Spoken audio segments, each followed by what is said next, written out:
There is a moment in every great life when the world decides it has figured you out, when the newspapers have written their headlines, when the crowds have chosen their narrative, when the comfortable story has been told so many times that everyone assumes it is the complete truth. They had figured Hope out, or so they believed. He was young. He was tall. He was devastatingly handsome in the way that makes rooms go quiet when someone walks in. He moved through the world with the effortless confidence of someone who had never been told he could not have exactly what he wanted. The cameras loved him. The crowds adored him. The social pages of every major publication carried his photograph alongside the most glamorous people of his generation. He attended the parties. He wore the suits. He smiled the smile that photographers begged for. And the world looked at this brilliant, beautiful young cricketer and thought it understood him completely. It did not understand him at all, because what the cameras could not capture, what the social pages could not print, what the crowd could not see from the stands, was what happened every single morning before the parties and every single evening after them. The nets, the ball, the endless, obsessive, almost frightening dedication to a craft that most people around him treated as a game, but that Hope had always, from the very first moment, treated as something closer to a calling. The world saw the lion in his prime. It had not yet seen what the lion was made of. That was about to change. The early years of Hope's international career were a contradiction that fascinated everyone who watched closely enough to notice it. On one side, there was the public hope. The hope that the world had decided existed. He was the young man who arrived at cricket grounds in the finest clothes, who moved between the drawing rooms of high society and the cricket grounds of the world with equal ease and equal grace. To the outside observer, he was a man who had been handed everything and accepted it with a casual, almost indifferent elegance. The journalists wrote about his lifestyle with breathless enthusiasm. The social columns tracked his movements across continents. And Hope, who understood exactly what was happening, let them write whatever they wished. Because he knew something they did not. He knew the difference between the celebrity they were writing about and the competitor who existed when no one was watching. The man they wrote about was at the center of every gala.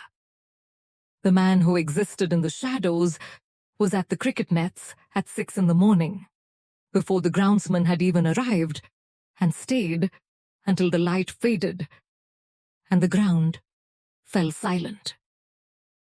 His teammates saw both versions. They realized the glamour wasn't a distraction.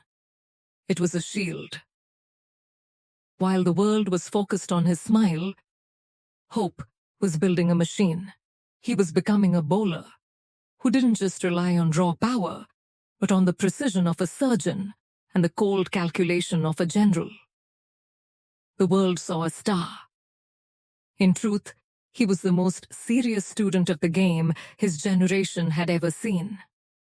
And that depth was about to be tested by a pain no camera could capture.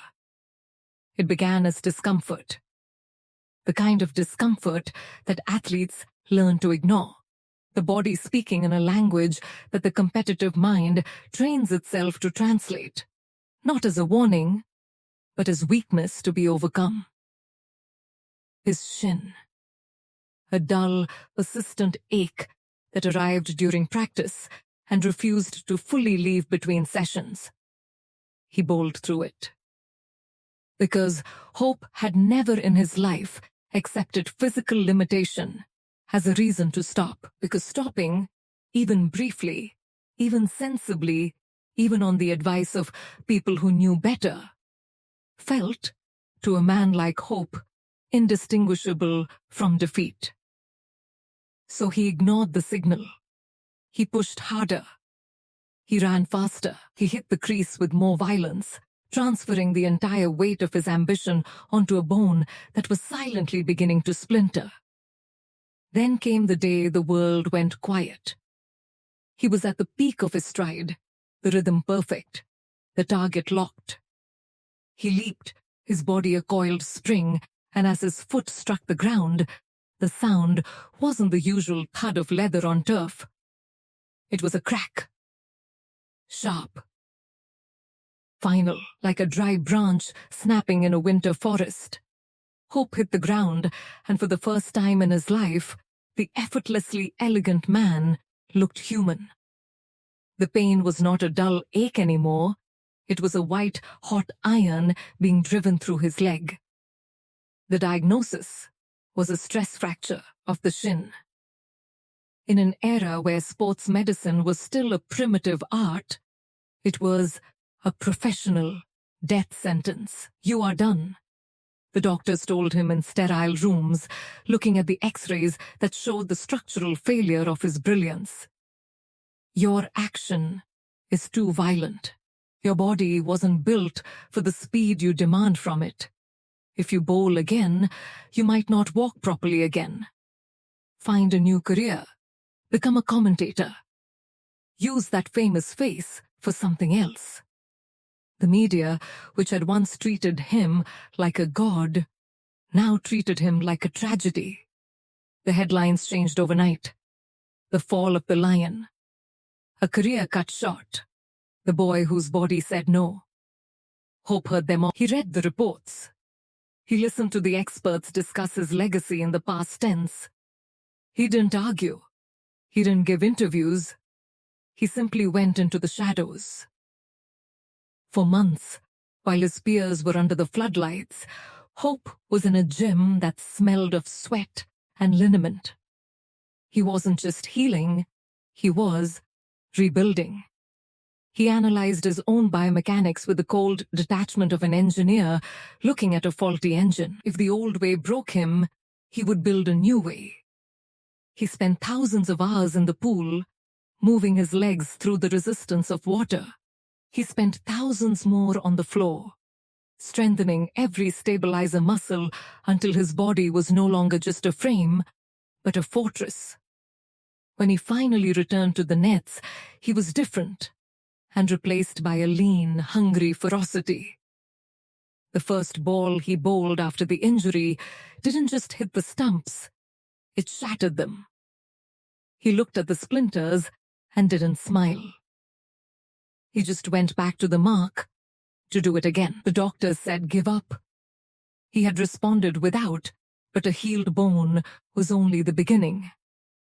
The team he returned to was a collection of brilliant individuals who had forgotten how to be a collective force. They were talented, yes, but they were comfortable. They were used to the adulation of the fans and the excuses of the unlucky loss. The board looked at the landscape and made a decision that shocked the traditionalists. They handed the captaincy to the man they still secretly feared was too glamorous for the grit of leadership. They gave the ball to Hope. He didn't take the captaincy like a prize, he took it like a burden. The first day he stepped into the locker room as the leader, the atmosphere changed. The casual jokes died in the air. The relaxed posture of the veterans stiffened. Hope didn't give long, soaring speeches. He didn't need to. He led by a standard of excellence that was, for some, genuinely terrifying. He was the first one at the ground. He was the last one to leave. He demanded that every fielder dive for every ball. Not because the game was close, but because that was what the game deserved. He stopped caring about being liked. He cared only about being respected. He looked at players who had been his friends and told them their fitness wasn't good enough. He looked at legends and told them their discipline was slipping. If you are here for the fame, he told a young debutant, leave now.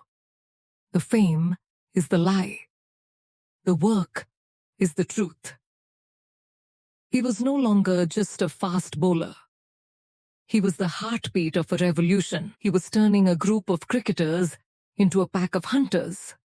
He taught them that pain was a teacher, that a fracture was just an opportunity to grow back stronger, and that the only thing more dangerous than a lion in his prime is a lion who has survived the trap. The final scene of the debut was not a trophy presentation. It was a huddle on a dusty field, the sun setting behind the grandstands. The opposition already looking defeated before the first ball had even been bowled in the final session. Hope stood in the center. He didn't look at the scoreboard. He didn't look at the crowd. He looked into the eyes of 10 men who had finally begun to believe in his vision. He adjusted his collar, the same effortless grace still there, but now backed by a spine of tempered steel. He spoke quietly, his voice carrying the weight of every morning in the nets and every lonely hour in the recovery room.